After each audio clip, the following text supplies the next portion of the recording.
नमस्कार दोस्तों, स्वागत है आपका द ग्राउंड रिपोर्ट में। मैं हूं समीर आत्मज मिश्र।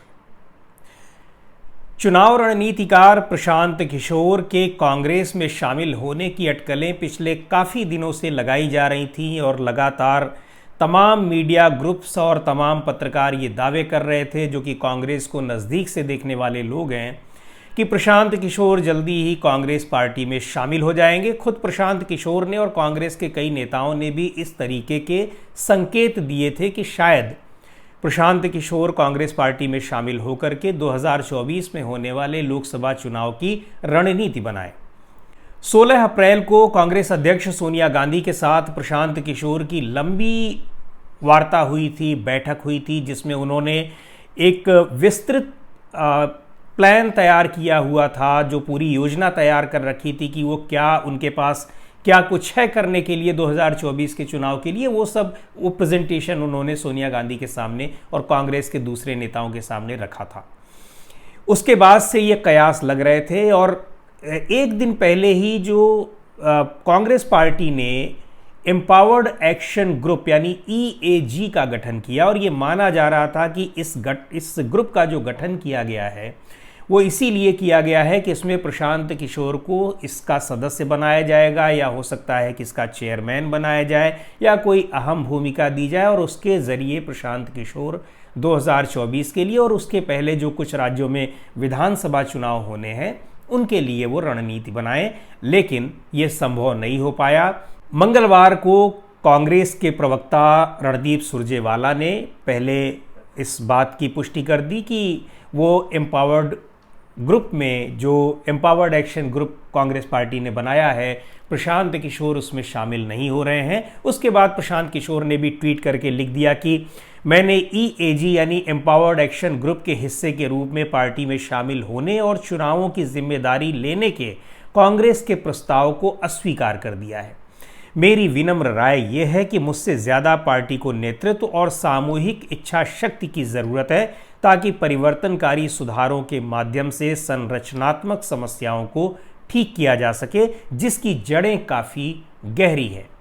अंग्रेजी में किया गया प्रशांत किशोर का ये जो ट्वीट है, और इस ट्वीट के माध्यम से प्रशांत किशोर ने काफ़ी कुछ कह दिया। ये तो साफ ही हो गया कि प्रशांत किशोर फिलहाल कांग्रेस पार्टी ज्वाइन नहीं करने जा रहे हैं। यह अलग बात है कि हो सकता है कि वो रणनीतिकार के रूप में पार्टी को सेवा दें, यह आगे की देखने की बात होगी। लेकिन पार्टी ज्वाइन करने वाली जो बात थी और जिसके लिए वो खुद भी इच्छुक थे, वो नहीं होने जा रहा है। लेकिन इस ट्वीट में प्रशांत किशोर ने काफ़ी कुछ कह दिया। उन्होंने कहा कि कांग्रेस पार्टी में लीडरशिप की कमी है, लीडरशिप की ज़रूरत है इस समय उसको सबसे ज़्यादा। यानी जो कहा जाता है कि पार्टी का कई राज्यों से जनाधार ख़त्म हो गया है, उसके जो ग्रास रूट वर्कर्स हैं, ज़मीनी कार्यकर्ता हैं, वो नहीं रह गए हैं। लेकिन प्रशांत किशोर की बात को माने तो कांग्रेस पार्टी के पास इस समय सबसे ज़्यादा ज़रूरत एक प्रॉपर नेतृत्व की है, लीडरशिप की है। यानी वो लीडरशिप, वो नेतृत्व जो कि फैसले लेने का दमखम रखता हो, जो तमाम लोगों की बातों को सुन करके, लेकिन बिना किसी भी नेता के, बिना किसी सलाहकार के दबाव में आए, खुद सोच समझ करके फैसले लेता हो। ऐसे नेतृत्व की कांग्रेस पार्टी को ज़रूरत है। प्रशांत किशोर को देखेंगे तो 2012-13 में ये चर्चा में आए, और ख़ास तौर पर जब 2014 में प्रधानमंत्री नरेंद्र मोदी के नेतृत्व में भारतीय जनता पार्टी की पूर्ण बहुमत से सरकार बनी, उस सरकार को बनवाने में एक चुनाव रणनीतिकार के रूप में प्रशांत किशोर की बड़ी महत्वपूर्ण भूमिका रही। माना यह जाता है कि जो पूरी की पूरी रणनीति उन्होंने तैयार की, वो वही उसी रणनीति के आधार पर न सिर्फ नरेंद्र मोदी, अमित शाह चले, बल्कि पूरी की पूरी पार्टी उसी रणनीति के तहत काम कर रही थी। उसी जिस तरीके से वो उन्होंने अपनी योजना पूरी बना रखी थी।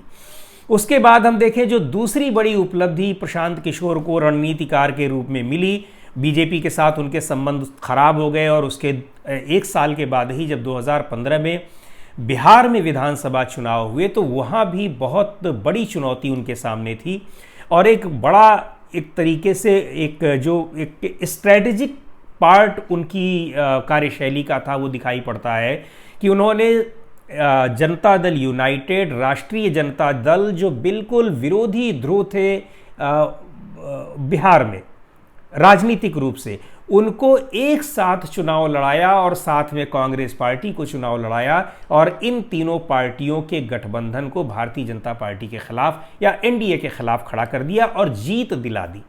नहीं तो 2015 में ये काफ़ी तय माना जा रहा था कि शायद बिहार में भारतीय जनता पार्टी या राष्ट्रीय जनतांत्रिक गठबंधन सरकार बना ले, लेकिन ऐसा हो नहीं पाया। उसके बाद महत्वपूर्ण एक दौर और आया जब बहुत बड़ी चुनौती प्रशांत किशोर ने अपने ऊपर ली 2017 में उत्तर प्रदेश विधानसभा चुनाव में। उसी साल उन्होंने पंजाब चुनाव में भी ली और कांग्रेस पार्टी को, जो कि 27 साल से उत्तर प्रदेश में, तब अब तो और ज़्यादा हो गया, 7 साल 6 साल और ज़्यादा बढ़ गए, तब तक वहाँ पर वो सरकार में 27 साल से नहीं थी। प्रशांत किशोर ने ये जिम्मेदारी ली कि वो पार्टी की सरकार बनवाएंगे। उन्होंने रणनीति बनाई, दिल्ली की पूर्व मुख्यमंत्री शीला दीक्षित को मुख्यमंत्री का फेस बनाया और एक नए सिरे से रणनीति बनाई और कांग्रेस पार्टी को ग्रास रूट लेवल से तैयार करने की, जो ख़त्म सी हो गई थी, उसको उन्होंने कोशिश की और बड़ी जल्दी उसके परिणाम भी दिखाई पड़ने लगे थे। लेकिन वहाँ पर वो सफल नहीं हुए और अंततोगत्वा जाते जाते कांग्रेस पार्टी ने एक ऐसी बड़ी भूल की जिसका खामियाजा उसको इतना बड़ा भुगतना पड़ा कि तब तक के इतिहास में उत्तर प्रदेश में वो सबसे खराब प्रदर्शन उसने किया। मात्र 7 सीटें, 403 विधानसभा सीटों में से सिर्फ 7 सीटें उसको 2017 में मिली। इस बार तो और भी कम हो गई है, 2022 के चुनाव में सिर्फ 2 सीटों तक वो सिमट करके रह गई है। यहाँ पर प्रशांत किशोर की रणनीति फेल हो गई। क्यों फेल हो गई इसकी चर्चा हम करेंगे, लेकिन एक बात बताना ज़रूरी है कि ठीक उसी समय 2017 में वो पंजाब में भी कांग्रेस पार्टी के लिए काम कर रहे थे। वहाँ भी बड़ी चुनौती थी, लेकिन वहाँ वो सफल रहे। 2021 और 2020 में एक बड़ी चुनौती प्रशांत किशोर के सामने थी। दिल्ली में विधानसभा चुनाव में आम आदमी पार्टी की सरकार को दोबारा से वापस ले आना, उस चुनौती को और बहुत ही बेहतरीन तरीके से उन्होंने निभाई। और उसके बाद अगले ही साल, यानी अभी पिछले साल की बात है 2021 में, जब पश्चिम बंगाल के चुनाव में उन्होंने ममता बनर्जी की पार्टी यानी तृणमूल कांग्रेस को पूर्ण बहुमत, 2/3 बहुमत से भी ज़्यादा सीटों के साथ उन्होंने पश्चिम बंगाल में सरकार बनवाई। उसका पूरा का पूरा श्रेय प्रशांत किशोर को दिया गया। पश्चिम बंगाल में तो प्रशांत किशोर का एक बयान बहुत चर्चित रहा जिसमें भारतीय जनता पार्टी 200 से ज़्यादा सीटें लाने का दावा कर रही थी, सरकार बनाने के कयास लग रहे थे। तमाम ओपिनियन पोल्स और जो लोग वहाँ पर कवर करने जा रहे थे वो कह रहे थे कि भाजपा सरकार बना लेगी। लेकिन प्रशांत किशोर का इन सब के बीच में एक ट्वीट आया कि भारतीय जनता पार्टी तो वहाँ पर 100 सीटें भी नहीं पाने जा रही है, 3 डिजिट में भी सीटें नहीं पाने जा रही है। और जब परिणाम आए तो बिल्कुल वैसे के वैसे रहे, 70 के आसपास सीटें भाजपा को वहाँ पर केवल मिल पाई। यहाँ ये सबसे बड़ी बात है कि आखिरकार और कुछ दक्षिण भारत में भी कुछ पार्टियों के साथ उन्होंने डीएमके के साथ काम किया, उसके अलावा आंध्र प्रदेश में भी काम किया, तेलंगाना में काम किया, आगे भी कई दलों के साथ उनके प्रपोजल्स या उनकी जो काम करने का जो कॉन्ट्रैक्ट है वो चल रहा है और चलेगा भी। सबके साथ सफलतापूर्वक काम करने के बावजूद प्रशांत किशोर कांग्रेस पार्टी के साथ या तो काम कर नहीं पाते हैं या फिर उसमें फ्लॉप हो जाते हैं। उत्तर प्रदेश की अगर बात की जाए, चूंकि मैंने बताया आपको कि उसी समय पंजाब में हुआ और पंजाब, ऐसा कहा जाता है और ये काफ़ी मुझे विश्वस्त सूत्रों से पता है कि जब वहाँ पर समाजवादी पार्टी के साथ 2017 में जब गठबंधन करने की कांग्रेस पार्टी ने एक तरीके से योजना पूरी बना ली और ये कहा जाता है कि ये योजना प्रशांत किशोर की नहीं थी, ऐसा कहा जाता है। हालांकि इसके बारे में न तो कभी प्रशांत किशोर ने खंडन किया है और न ही इस बारे में कोई स्पष्ट रूप से कांग्रेस पार्टी की ओर से किसी ने कोई बयान दिया है। पर यह कहा जाता है कि वो योजना कांग्रेस पार्टी के जो वरिष्ठ नेता लोग थे उन लोगों की थी, न कि प्रशांत किशोर की। और जब उन लोगों ने वो योजना बना ही ली तो प्रशांत किशोर को फिर उसी योजना पर काम करना पड़ा। हालांकि ये कहा जाता है कि प्रशांत किशोर ने उस वक्त सीधे सीधे तौर पर कांग्रेस आलाकमान को कह दिया था कि मैं उत्तर प्रदेश में काम नहीं करूंगा, लेकिन उनसे कहा गया कि आप ऐसा मत करिए। और पंजाब में कांग्रेस उस समय चूंकि कैप्टन अमरिंदर सिंह के नेतृत्व में चुनाव लड़ रही थी और कैप्टन अमरिंदर सिंह ने सीधे सीधे प्रशांत किशोर से कहा कि आप यहाँ पर, आपको यहाँ मैं काम दे रहा हूँ, मेरे साथ आप काम कर रहे हैं, आपको किसी आला कमान की परामर्श की ज़रूरत नहीं है। तो वहाँ पर उन्होंने सफलतापूर्वक इस काम को किया। ये एक बड़ी स्पष्ट चीज़, और ये अभी जो घटना हुई हाल की यानी मंगलवार की, जब ये हो गया कि अब कांग्रेस पार्टी प्रशांत किशोर ज्वाइन नहीं करने जा रहे हैं, तो ये साफ दिखाई पड़ रहा है कि कांग्रेस आला कमान अपने तमाम वरिष्ठ नेताओं की, हालांकि G23 बना करके और बहुत से वरिष्ठ नेता ये अपने को एक तरीके से इग्नोर करने का आरोप लगाते हैं, लेकिन ऐसा लगता है कि जो वरिष्ठ नेता हैं उनकी सलाह के आगे कांग्रेस आला कमान दब जाता है। और प्रशांत किशोर के बारे में ये कहा जा रहा है कि वो पूरी तरीके से जब कोई काम किसी भी पार्टी का लेते हैं तो वो फ्री हैंड लेते हैं। कांग्रेस के साथ भी वो यही चाह रहे थे, चाहे उत्तर प्रदेश विधानसभा के चुनाव हों, चाहे आगामी 2024 को लेकर के जो रणनीति बनाने की बात हो उसमें हो, चाहे ममता बनर्जी के साथ काम करने की बात हो, या फिर 2014 में भारतीय जनता पार्टी के साथ काम करने की बात हो।